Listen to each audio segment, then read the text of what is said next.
नाशिक जिल्ह्याच्या येवला तालुक्यात वादळी वाऱ्यासह आलेल्या मान्सूनपूर्व पावसामुळे मोठं नुकसान झालंय।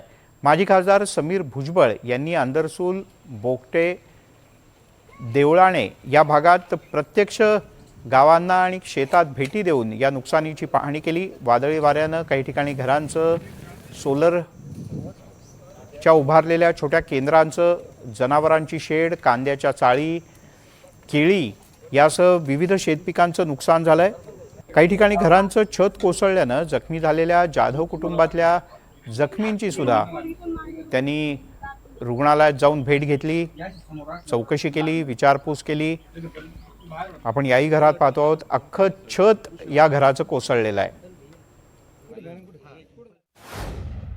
काल अतिवृष्टी झाली आणि अतिवृष्टीमुळे जे आहे अचानकपणे मुसळधार असा पाऊस, वारा असं हे सगळं झाल्यामुळे बऱ्याच ठिकाणी जे आहे कांद्याच्या ज्या चाळी म्हणजे साठवलेला जो कांदा होता त्या चाळीच्या जे शेड आहे ते अक्षरशः ते जे आहे कोलमडून गेलं आणि त्याच्यामुळे सगळं पाणी त्या कांद्यामध्ये शिरलं आणि मोठ्या प्रमाणात कांद्याचा साठा केलेला होता।